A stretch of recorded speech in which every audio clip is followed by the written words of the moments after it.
अगर आपको लगता है कि पोखरा में केवल ग्लेशियर और पहाड़ों की सुंदरता है, तो हमारा ये एपिसोड देखने के बाद आपकी वो गलतफहमी भी दूर हो सकती है, क्योंकि हम पोखरा की उन जगहों को एक्सप्लोर करने वाले हैं जिसकी वजह से पोखरा को दूसरे नामों से भी जाना जाता है, जैसे लेक सिटी और सिटी ऑफ केव्स। तो चलिए पोखरा के आज हमारे दूसरे दिन में एक्सप्लोर करते हैं इस सुंदर शहर पोखरा के रेस्ट ऑफ द प्लेसेस को।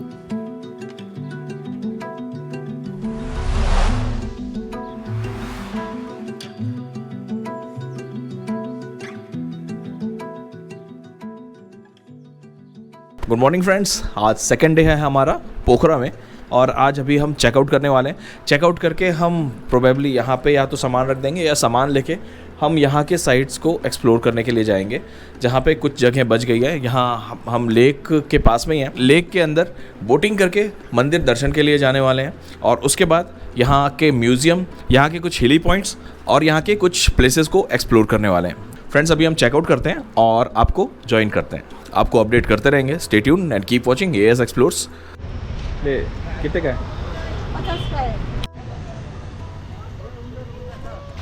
हाँ चलो। उसको तो हम लोग को ही चलाना पड़ेगा ना। ताल वराही मंदिर हम जा रहे हैं और यहाँ से वो एक्चुअली एक छोटा सा आइलैंड सॉर्ट ऑफ है, वहाँ पे है। तो यहाँ से बोटिंग करके जाएंगे और वहाँ से दर्शन करके वापस आएंगे। सेल्फ राइड भी होता है क्या? सेल्फ राइड भी होता है, कुछ चलाना आता है तो। 800 रुपीज़ पर आवर का यहाँ का बोट का चार्ज है। फ्रेंड्स, फेवा लेक नेपाल की दूसरी सबसे बड़ी झील है और इसके बनने की कहानी भी बहुत इंटरेस्टिंग है। कहते हैं कि यहाँ पहले एक शहर हुआ करता था, जहाँ पे एक अनजान बुढ़िया आई और उन्होंने यहाँ के घरों में खटखटा कर भीख मांगी, पर पूरे शहर में लगभग किसी ने उन्हें कोई भी मदद नहीं की। वहीं एक गरीब घर में एक विवाहित जोड़ा रहा करता था। उन्होंने अपने घर में उबले हुए चावल और जो भी सब्जी उनके यहाँ पे बनी हुई थी, उन्हें आग्रह किया कि उनके घर में आएँ और उनके साथ में भोजन लें। वहाँ भोजन पाकर बहुत ही ज़्यादा प्रसन्न हुई। उन्होंने अपने मेज़बान को इसके लिए धन्यवाद दिया, साथ में उन्हें आगाह किया कि यहाँ एक भारी विपदा आने वाली है, तो अपने शहर को छोड़कर किसी ऊंचे स्थान में चले जाएं। उन दंपतियों ने वैसा ही किया। वे शहर से थोड़े से बाहर आकर एक ऊंचे स्थान में आ गए और पास की छोटी सी पहाड़ी पर शरण ले लिया। जब वे पहाड़ी की चोटी पर पहुंचे तो उन्होंने पीछे मुड़ के देखा कि एक पिघली झील ने पूरे शहर में बाढ़ ला दी थी, जिससे शहर के लगभग सभी निवासी मारे गए थे और पूरा शहर डूब गया था। वो स्थान जहाँ जोड़े ने अपनी जान बचाई थी, ये वही स्थान है जहाँ पे ताल बराही का मंदिर प्रांगण है। उन्हें बुढ़िया की जगह बराही देवी के दर्शन हुए। उन्होंने देवी बराही को समर्पित एक साधारण सा मंदिर का निर्माण भी करवाया और एक साधारण मंदिर के बजाय कास्केली राजा ने सन 1416 में वर्तमान मंदिर का निर्माण करवाया था। तो जिस ताल में हम बोटिंग करते हैं, ऐसा कहते हैं कि इस ताल के नीचे ही वो पुराना शहर है जिसे बाढ़ ने डुबा दिया था। जिस तरह भगवान विष्णु का वराह अवतार है, वैसे ही वराही देवी के रूप में माता यहाँ पे स्थापित है। ये मंदिर यहाँ के मस्ट विजिट प्लेसेस में से एक है। बोटिंग करके यहाँ आना और यहाँ से ताल का और चारों तरफ से घिरे हुए पहाड़ों का सीनिक व्यू बहुत ही सुकून भरा फील होता है।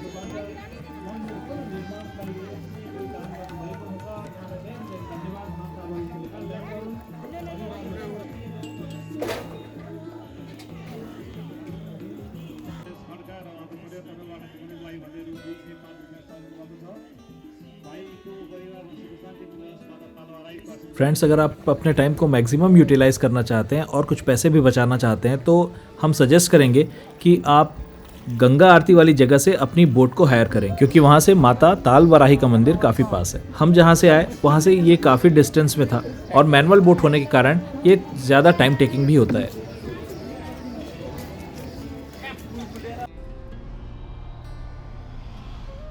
माता ताल वराही के मंदिर से निकलने के बाद हमारा अगला डेस्टिनेशन है महेंद्र केव।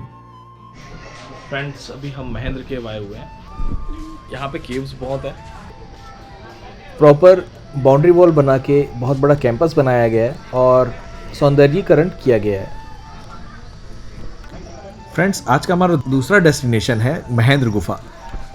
इस गुफा की खोज 1950 के दशक में पोखरा के चरवाहों ने करी थी और गुफा का नाम अंधेरो भवन रखा गया था, जिसका शाब्दिक अर्थ होता है अंधेरा निवास स्थान। इस गुफा का नाम देश के तत्कालीन शासक स्वर्गीय राजा महेंद्र वीर विक्रम शाह देव के नाम पर पड़ा था, जिन्होंने नेवारी भाषा के अखबार में इसके बारे में पढ़ने के तुरंत बाद इस जगह का दौरा किया था। जब तत्कालीन राजा महेंद्र द्वारा आधिकारिक तौर पर उद्घाटन किए जाने के बाद इस गुफा का नाम महेंद्र रखा गया। शाही यात्रा के बाद गुफा को तेजी से आकर्षण मिला और तब से लेकर आज तक पोखरा के सबसे अधिक देखे जाने वाली जगहों में से एक ये आज भी बनी हुई है।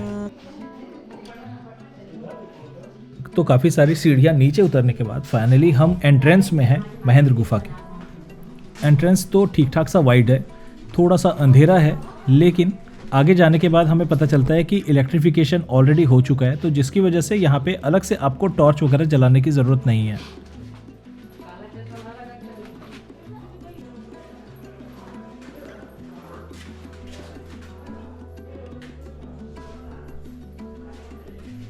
जैसे जैसे आप अनइवन सरफेस को पार करते हुए आगे बढ़ेंगे, आपको पता चलेगा कि यहाँ पे बहुत सारे छोटे छोटे नेचुरल मंदिर हैं। अंदर डेड एंड पे भगवान श्री गणेश जी का सिद्धि विनायक मंदिर है।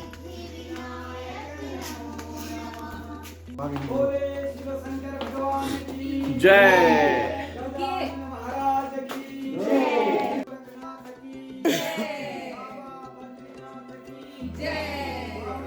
आइए देखिए।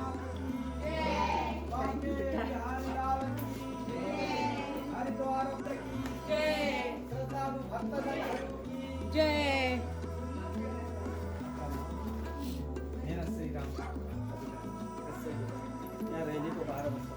सच्चा नारी बनना, वैदिक सनातन धर्म बताइएगा, सकारात्मक सोचना, सब रोग कष्ट, परिवारों का सुख शांति, माता पिता का सेवा सम्मान रखना, सदगुरु भी ढूंढना, काशी जाए या बनारस जाए हरिद्वार रे, घट घट में सार साधु, घट में ही सारे तत्व है। जो चीज़ अंदर है वो चीज़ तो बाहर नहीं है, वो चीज़ को पहचानना। हम कौन है, ये धरती में हम क्यों आए, अब इतने दूर से जगत के अंदर आए। सिद्धि विनायक बाबा सदा कल्याण करें, सदा रक्षा करें, परिवार का सुख शांति दीजिए, संतानों का सुख शांति भी, रोग कष्ट कर्म के अंदर स्वाभिमान रहते, स्वाधीनता रहते हैं, किसी से मांग लेना पड़े, दोनों हाथ मिलाकर ले जाना भी शुभ सत्कर्म। सर्वे भवन्तु सुखिनः, सर्वे सन्तु निरामया, सर्वे भद्राणि पश्यन्तु। आपका नाम आदर्श, पढ़ाई कहाँ तक ले गए? भावं भवानी सहितं नमामि। हर हर शंभो शंभो शिव महादेव शंभो शंभो कर्पूर गौरम करुणावतारम संसार सार। अब दर्शन करने के बाद आधे दूर तो हमें सेम रास्ते पे जाना है, लेकिन एग्जिट के लिए हम दूसरी तरफ से जाने वाले हैं।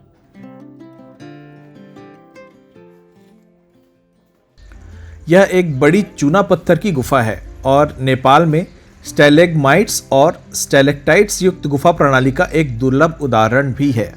इस गुफा में आप भगवान शिव के मंदिर के भी दर्शन कर सकते हैं। ये गुफा विभिन्न प्रकार के चट्टानों और खनिज संपदा से समृद्ध है और इस गुफा में सबसे प्रचुर मात्रा में उपलब्ध खनिज चूना पत्थर है।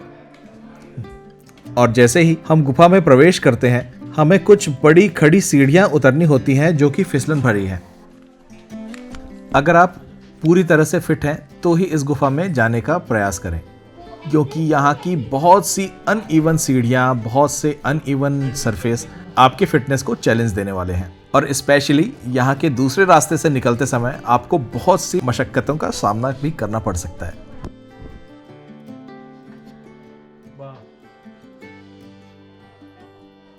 वापस भी नहीं आ सकता, आधा आ गए जब।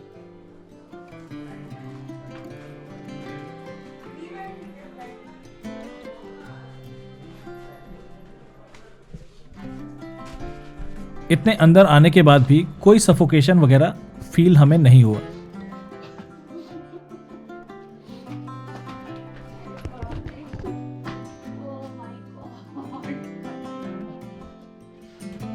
और जाते जाते हमें रियलाइज़ हुआ कि ये थोड़ा ज़्यादा ही एडवेंचरस होता जा रहा है, क्योंकि एक पॉइंट ऐसा था जहाँ से क्रॉस करना थोड़ा सा ज़्यादा मुश्किल हो रहा था।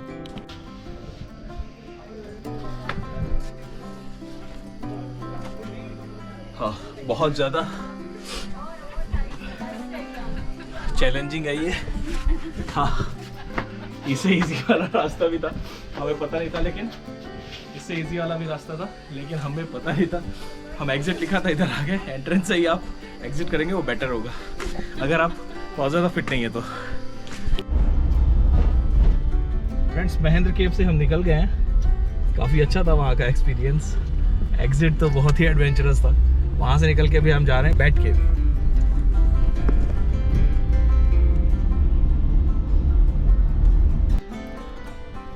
अगर आप उन लोगों में से हैं जो अलग तरह की रोमांच की तलाश में रहते हैं, तो हमारा अगला डेस्टिनेशन आपके लिए है।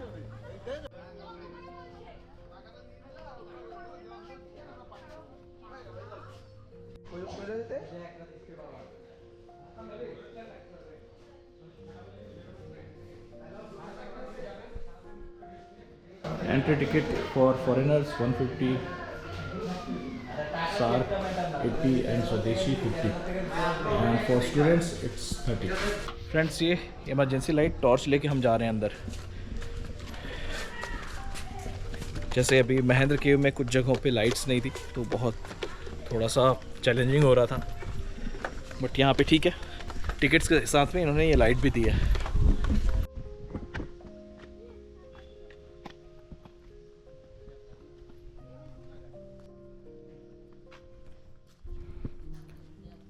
इस जगह का नाम है चमगादड़ गुफा, जिसे चामेरो गुफा भी कहा जाता है। ये वो स्थान है जहाँ गुफा के अंधेरे में उदास और नम कक्षों में हजारों चमगादड़ों को पनपते हुए देखा जा सकता है। और अगर आप इसके लिए रेडी हैं तो टिल द एंड आप इसको एक्सप्लोर कर सकते हैं। फ्रेंड्स, काफ़ी ज़्यादा अंधेरा है अंदर, आप देख सकते हैं इधर, ये देखिए, और ये लाइट्स। ये गुफा काफ़ी ज़्यादा लंबा और बहुत ही अनइवन और सरप्राइजिंग है।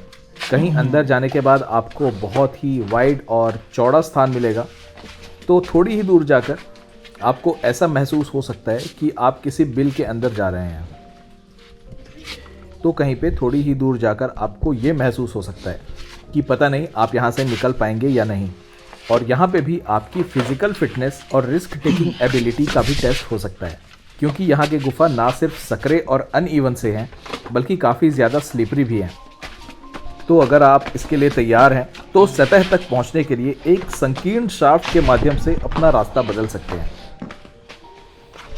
ये गुफा सैकड़ों चमगादड़ों का निवास स्थान है, जिन्हें हार्शू चमगादड़ कहते हैं, जो कि ठंडी छतों और गंदी गुफाओं पर उल्टे चिपके हुए पाए जाते हैं। और अगर आप क्लास्ट्रोफोबिक हैं तो आपको यहाँ आने से पहले एक बार पुनर्विचार ज़रूर करना चाहिए। अंदर काफ़ी बड़ा है। यहाँ की एंट्री फीस 150 नेपाली रुपीज़ है, और इसके साथ आपको एक टॉर्च भी दिया जाता है। और अगर आप गाइड की सुविधा चाहते हैं तो 300 रुपये दे के आप गाइड भी ले सकते हैं। फ्रेंड्स, अगर आप सोलो ट्रैवलर हैं और आपके पास अलग अलग गैजेट्स हैं, साथ में आप शूट भी करना चाहते हैं, तो ये आपके लिए और भी ज़्यादा रिस्की हो जाता है।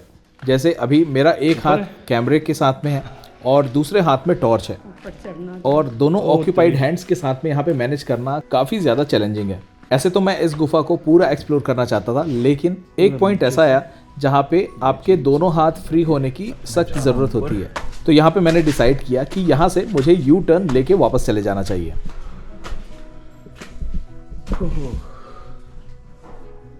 इधर भी कुछ दिख रहा है, but I can't dare to go there.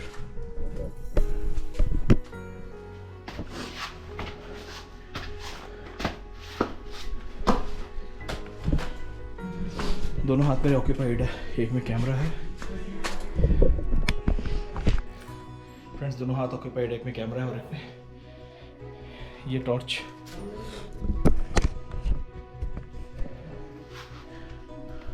ये स्लिप हो गया कुछ तो।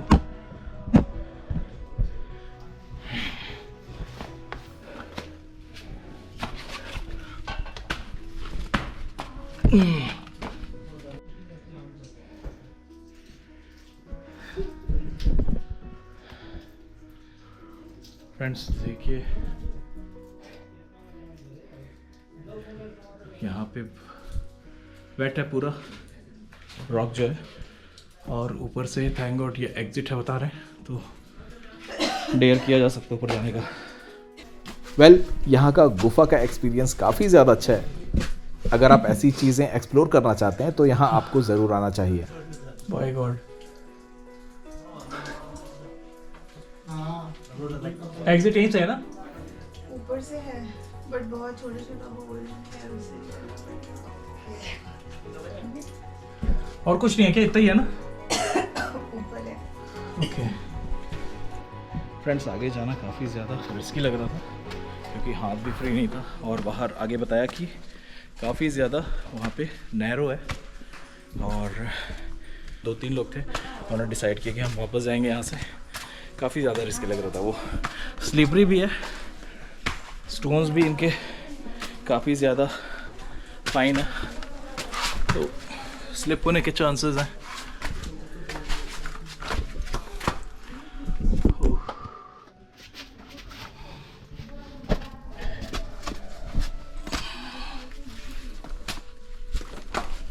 फाइनली सीढ़ी तक पहुंच रहे हैं।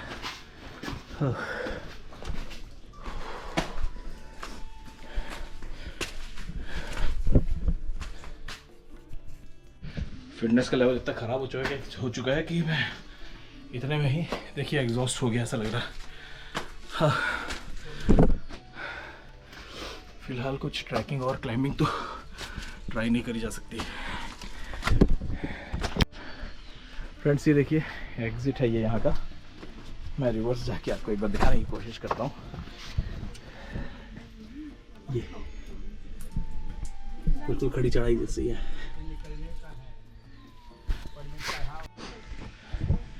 शायद हैंड्स फ्री होते तो एक बार रिस्क लिया जा सकता था।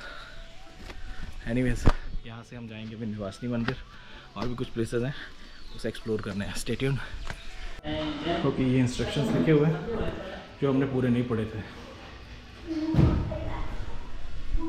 तो यहाँ इतने सारे केव्स हैं, इसकी वजह से इसे केव सिटी भी कहा जाता है।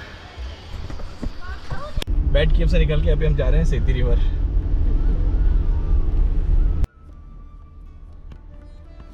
फ्रेंड्स, इसके बाद एक ऐसी जगह हमें जाने का मौका मिला जो कि नेपाल ही नहीं बल्कि हमारे भारत देश की भी शान है। If a man says that he is not afraid of dying, that means either he is lying or he is a Gurkha. यानी अगर कोई आदमी ये कहता है कि उसे मरने से डर नहीं लगता, तो या तो वो झूठ बोल रहा है या तो वो गुरखा है। ऐसा कहना है हमारे देश ही नहीं बल्कि दुनिया के सबसे वीर बहादुर और ब्रिलियंट आर्मी ऑफिसर्स में से एक डॉक्टर सैम बहादुर मानेकशॉ का। गुरखा रेजिमेंट के बारे में और भी बहुत सारी चीज़ें जानेंगे फ्रेंड्स, जो कि हमारे देश के बहुत सारे लोगों को नहीं पता है। तो चलिए अंदर चलते हैं और जानते हैं क्या है गुरखा रेजिमेंट्स और गुरखा लोगों की कहानी। To the Gurkha soldier, the bravest of the brave, most generous of the generous, never had a country, more faithful friends than you. In honor of all ranks who have served in Gurkha regiments since 1815.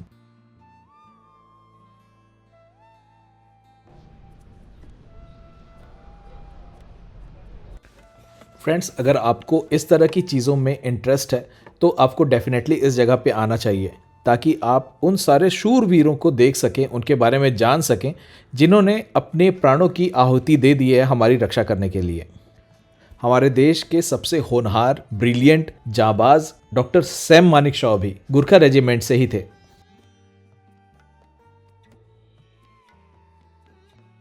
Gurkha museum में friends अभी हम लोग। Gurkha museum जो कि सबसे खतरनाक, दुनिया के सबसे खतरनाक रेजिमेंट्स में से एक मानी जाती है, वहाँ के म्यूज़ियम आए हुए हैं। 1815 से लेके 2015 तक के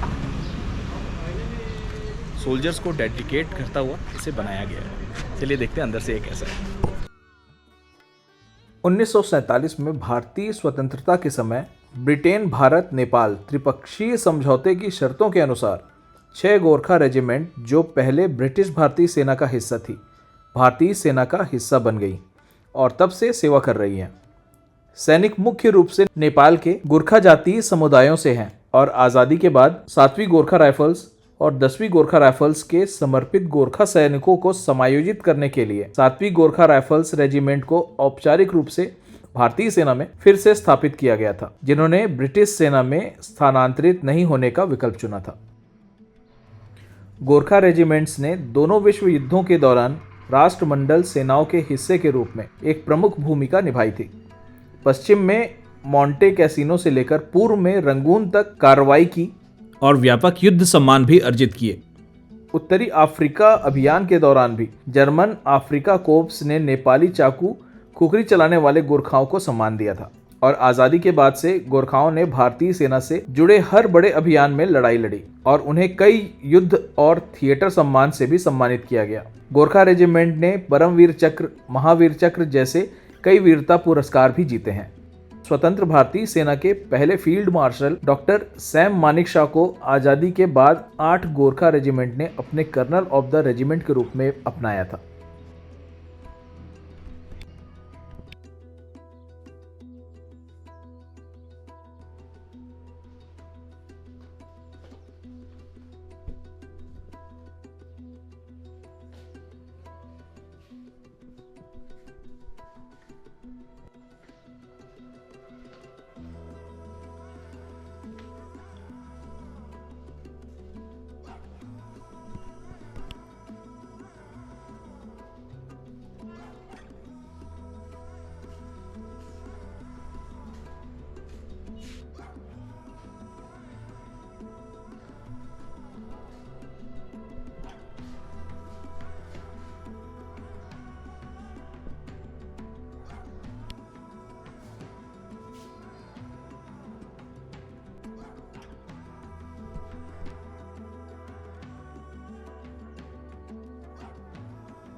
और यहाँ से निकल के हम यहाँ सामने ही सेती रिवर है वो देखने के लिए जाने वाले हैं।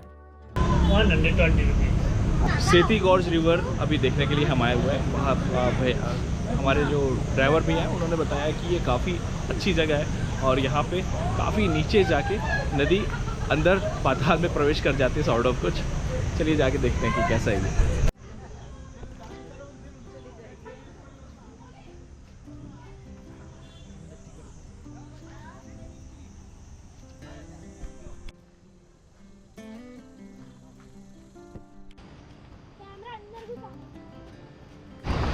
फ्रेंड्स, ये पानी का जो फ्लो आ रहा है ये सेती रिवर का ही पानी है। इसका कलर वाइट है जो कि देखने में पॉल्यूटेड सा लगता है। पानी बहुत ही ठंडा और रिफ्रेशिंग है।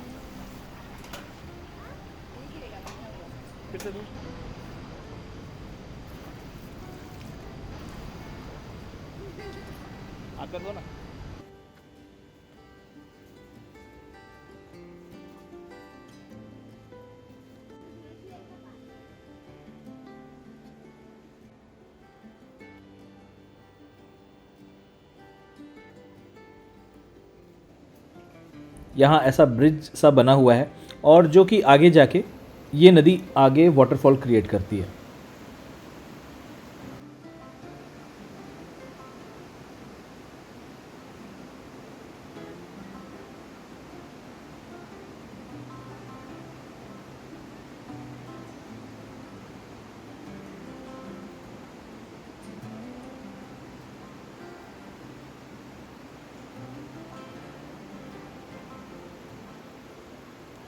फ्रेंड्स, अभी हम सेती रिवर वाले पॉइंट पे आए हुए हैं। नीचे आप बहुत ज़्यादा डीप देखेंगे तो काफ़ी नीचे पानी नीचे चला जाता है और इसका कलर बिल्कुल वाइट है, लिम्का की तरह यू कैन से, क्योंकि ये डायरेक्ट ग्लेशियर से मेल्ट होके आ रहा है, इसकी वजह से इसका पानी वाइट है, ऐसा अभी भैया ने हमें बताया। आगे सामने बाल्टी भी रखा गया है ताकि आप निकाल के कोल्डनेस है यहाँ का और जो ठंडा ठंडा पानी है उसका मज़ा ले सकें। हम अभी वहाँ से आ गए, अभी हम जा रहे हैं हमारे नेक्स्ट डेस्टिनेशन के लिए। Stay tuned and keep watching as explores.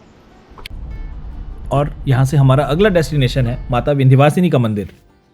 माता विंध्यवासिनी तक जाने के लिए आपको कुछ सीढ़ियाँ चढ़नी होगी। वहाँ तक जाने के लिए लिफ्ट की भी फैसिलिटी है, लेकिन वो केवल 70 वर्ष से ऊपर वालों के लिए या स्पेशली एबल्ड लोगों के लिए है। हालांकि आप काफ़ी आसानी से यहाँ तक पहुँच सकते हैं अगर सीढ़ी से भी आना चाहें तो।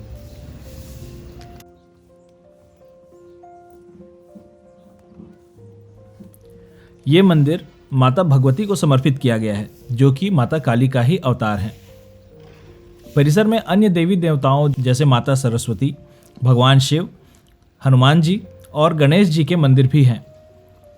मंदिर एक छोटी पहाड़ी की चोटी पर स्थित है और पूर्व, उत्तर और दक्षिण पूर्व में पत्थर की सीढ़ियों के माध्यम से यहाँ तक पहुँचा जा सकता है। प्रवेश द्वार के पास भगवान गणेश की मूर्ति है और उनके बगल में सिंदूर से ढकी भगवान हनुमान जी की मूर्ति है, जो भक्तों का स्वागत करती है। कहते हैं इस मंदिर की स्थापना लगभग 1760 के दशक में की गई थी और नेपाल के तत्कालीन राजा गिरवन युद्ध विक्रम शाह जी ने जून 1815 ईस्वी में हरिवंश पाध्या के स्थान पर काहिंद्रा पाध्य पौडेल को मंदिर का पुजारी नियुक्त किया था।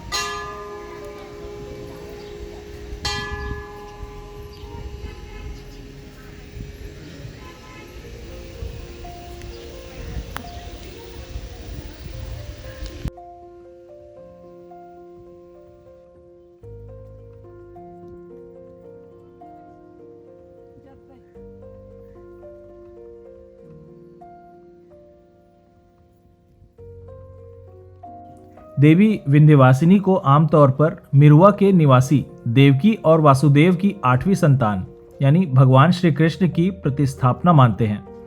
जब कंस बदले में ली गई बच्ची को मारने की कोशिश करता है तो वो, जो स्वयं एक देवी है, गायब हो जाती है, जिन्हें देवी विंध्यवासिनी कहा जाता है। ऐसी कहानी हमें नेपाल में सुनने को मिलती है।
माता विंध्यवासिनी के दर्शन करने के बाद अभी हम जा रहे हैं माउंटेन म्यूजियम। फ्रेंड्स, हम अभी माउंटेन म्यूजियम आए हुए हैं। यहाँ पे माउंटेनियरिंग और जो फर्स्ट पर्सन थे टेंजिंग डोरजे, उनके बारे में है और सारी इन्फॉर्मेशन मिलेगी यहाँ पे माउंटेनियरिंग से रिलेटेड, ऐसा हमें बताया गया। अभी वो यहाँ से हम टिकट कटा रहे हैं जो कि 263 रुपीज़ पर पर्सन है for Indians and SAARC citizens, और फॉरेनर के लिए थोड़ी सी ज़्यादा है। हम लोग के लिए डिस्काउंट है स्पेशल।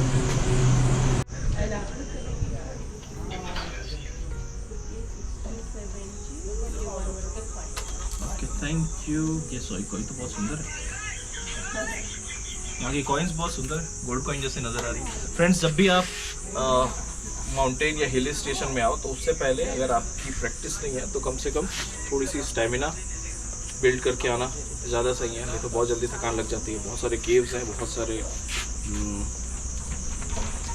अप द हिल आपको जाना पड़ता है। सो अभी तो काफ़ी ज़्यादा एग्जॉस्ट हो गए, लेकिन प्रोबेबली हमारा लास्ट डेस्टिनेशन है, क्योंकि इसके बाद हमारी बस है जनकपुर के लिए। जनकपुर से जाके वहाँ पे और भी बहुत सारी चीज़ों को एक्सप्लोर करना है। सो अभी चलते हैं माउंटेन म्यूजियम। काफ़ी ज़्यादा ग्रीनरी है यहाँ पे। अभी हम यहाँ के रेस्टोरेंट जा रहे हैं ताकि कुछ रिफ्रेशमेंट या कुछ ड्रिंक वगैरह लें, उसके बाद फिर हम अंदर जाएंगे। साथ ही यहाँ पे अब्बू खां की बकरी जो हमने प्राइमरी स्कूल में पढ़ी थी वो दिख गई। हाँ, एक पेड़ से बंधी हुई।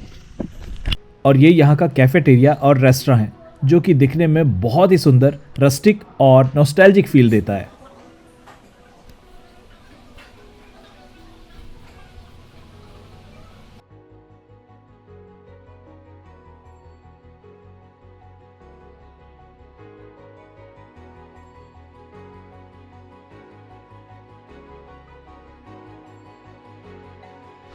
फ्रेंड्स, ये लिविंग म्यूजियम है।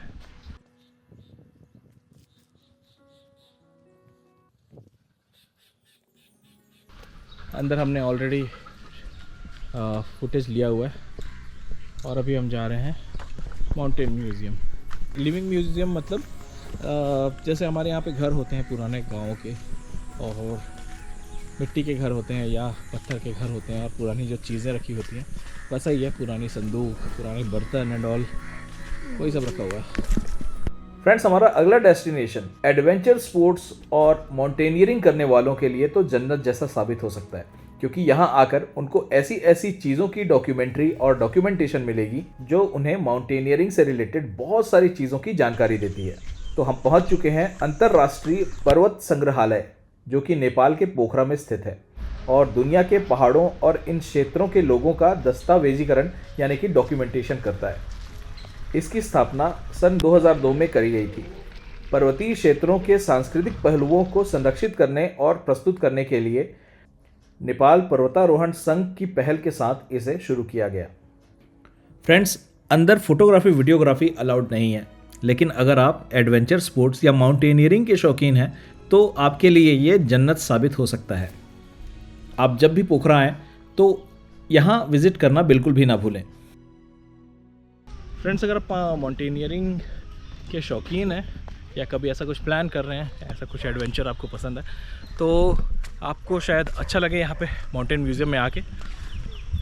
जितने भी फतहें हुई हैं माउंटेन्स को लेके, और उसके अलावा यहाँ का नेपाल का कल्चर, अलग अलग ट्राइब्स और उनका रहन सहन, और साथ में कुछ एक्टिविटीज़ जो उनकी होती है, पुराने फ़ोटोग्राफ्स, कुछ पेंटिंग्स और डिफरेंट पीक्स, उनके बारे में जानकारी, ऐसी बहुत सारी चीज़ें हैं जो आपको यहाँ पे देखने को मिलेंगी। एज सच सारे पोस्टर और पिक्चर्स के माध्यम से ही हैं। कुछ एक यहाँ पे डेमो भी बना हुआ है, तो आप वो आके देख सकते हैं। मुझे तो अच्छा लगा।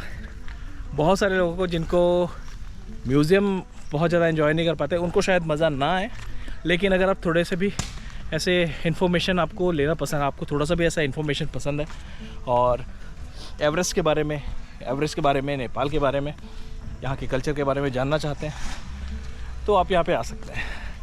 ये हमारा लास्ट डेस्टिनेशन था। अभी हम जा रहे हैं जनकपुर के लिए बस पकड़ने, तो मिलते हैं आपसे। तो फ्रेंड्स, ये था हमारा पोखरा का अमेजिंग सफ़र। यहाँ से हम जा रहे हैं जनकपुर के लिए, जिसके वीडियोस हम आपसे ऑलरेडी शेयर कर चुके हैं हमारे अयोध्या एंड जन्मभूमि वाले सीरीज़ में। आपको हमारा ये एपिसोड कैसा लगा हमें ज़रूर बताएं। अभी तक आपने चैनल को सब्सक्राइब नहीं किया है तो सब्सक्राइब भी ज़रूर कर लें और बेल नोटिफिकेशन को भी ज़रूर ऑन कर लें। पोखरा के मस्ट विजिट प्लेसेस के हाईलाइट वीडियोज़ हम जल्द ही आपके लिए लेकर आने वाले हैं। और अगर आप भी कुछ ऐसे ऑसम प्लेसेस के बारे में जानते हैं और आप चाहते हैं कि हम उसे कवर करें, तो हमें कमेंट के माध्यम से ज़रूर बताएं। मिलते हैं बहुत जल्द किसी नए शहर, किसी नए फूड, किसी नए कल्चर को एक्सप्लोर करते हुए। तब तक के लिए नमस्कारम। फाइनली जनकपुर के लिए हमें ये बस मिल गई है। सवेरे हमने इसकी टिकट रिज़र्व करा ली थी, क्योंकि एक ही बस है जो जनकपुर जाती है यहाँ से इस टाइम पे। सबसे आखिरी बस चाहिए थी जो कि 4:30 बजे जानी है।